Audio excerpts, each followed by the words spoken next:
Berikut ini beberapa settingan wajib di HP Oppo, terutama HP Oppo yang baru dibeli. Oke, langsung saja teman-teman kita masuk ke tutorialnya. Pastikan teman-teman semua simak video ini hingga selesai. Nah, yang pertama biasanya saya akan menghapus aplikasi-aplikasi yang tidak dibutuhkan. Karena biasanya untuk HP baru itu memang banyak sekali terinstal aplikasi yang tidak dibutuhkan, daripada memakan atau membebankan penyimpanan atau memori. Alangkah bagusnya dihapus saja ya. Nah, saya contohkan aplikasi ini tidak kita gunakan atau tidak kita butuhkan.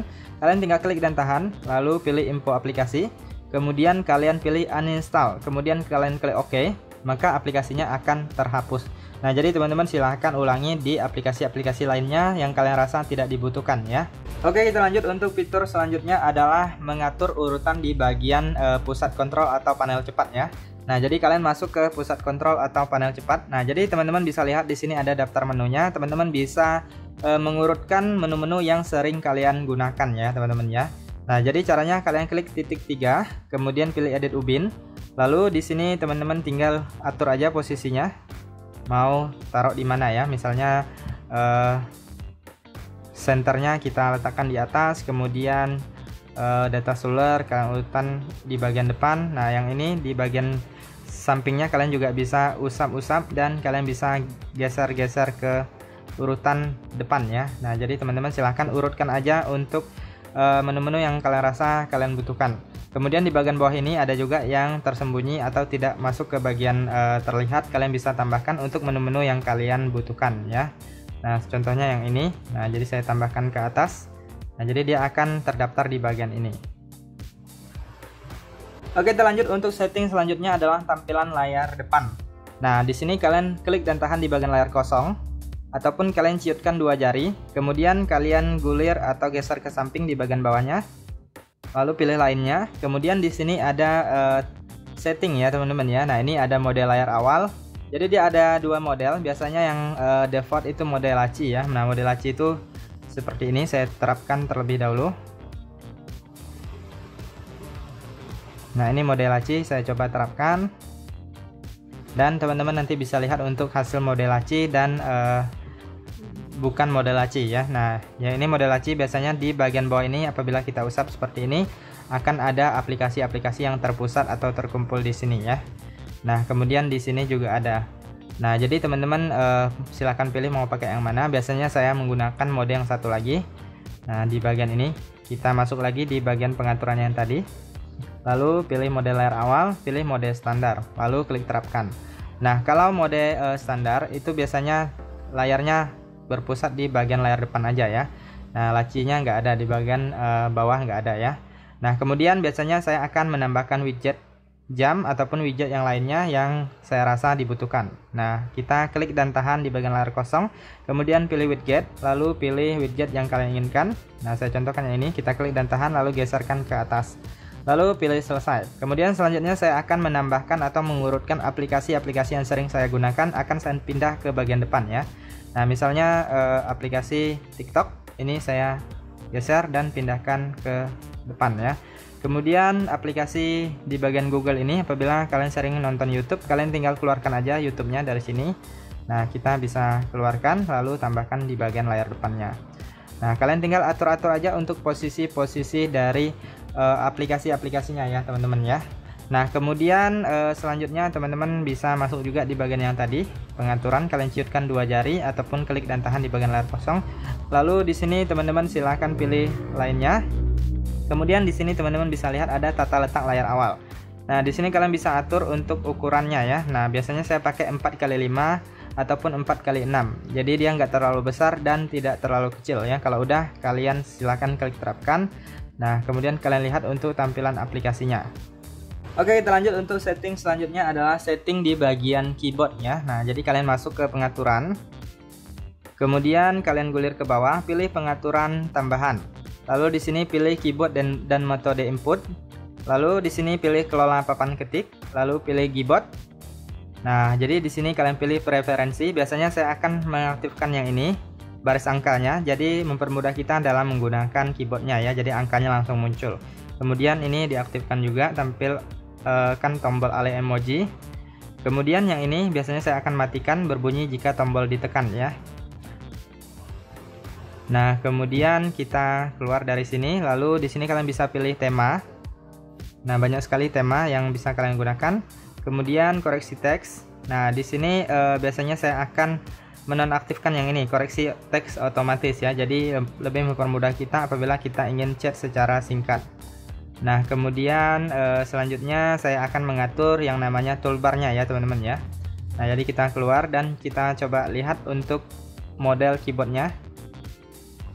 Nah, ini toolbarnya ini biasanya saya akan atur untuk menu-menu yang sering digunakan ya. Nah, misalnya ini satu tangan kita bisa tambahkan ke atas. Nah, bisa juga yang lainnya apabila kalian inginkan ya. Nah, di sini kalian bisa lihat. Nah, toolbarnya sudah tersusun. Kemudian ini tombol angkanya juga sudah muncul ya teman-teman ya. Oke, kita lanjut untuk setting selanjutnya. Biasanya saya akan mengaktifkan ketuk 2 kali ya. Nah, jadi kita bisa ketuk 2 kali untuk mengunci layar ataupun ketuk 2 kali untuk menyalakan layarnya ya. Jadi nggak perlu menekan tombol power lagi. Nah, caranya cukup mudah. Kalian masuk aja ke pengaturan, kemudian kalian cari di bagian pengaturan ini yang namanya tentang perangkat. Nah, di bagian pengaturan tambahan ya. Nah, kalian masuk ke bagian pengaturan tambahan. Lalu di sini kalian pilih di bagian gestur dan gerakan. Lalu pilih gestur layar mati. Nah, ini kalian aktifkan gestur layar matinya. Kemudian aktifkan yang ini, ketuk 2 kali untuk membangunkan atau mematikan layar.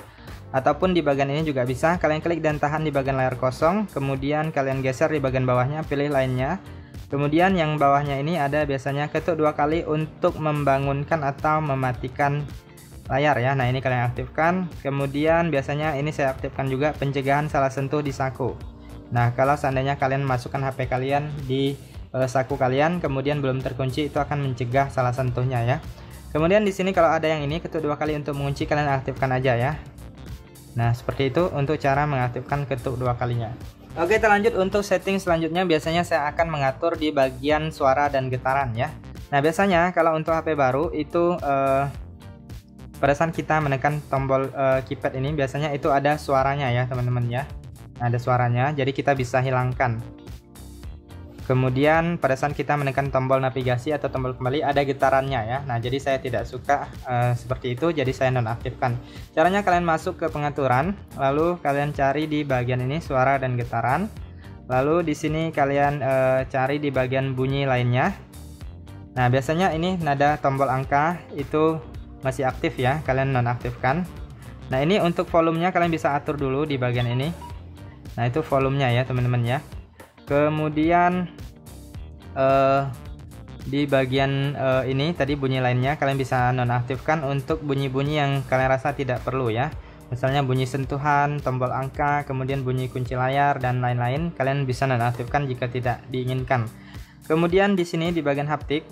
Nah, biasanya ini untuk getaran ya. Kalau kita tekan tombol kembali atau tombol navigasi ada getarannya. Jadi kalian matikan aja di sini. Jadi tidak akan ada lagi getaran di HP Oppo kalian. Nah, kalian silahkan coba aja.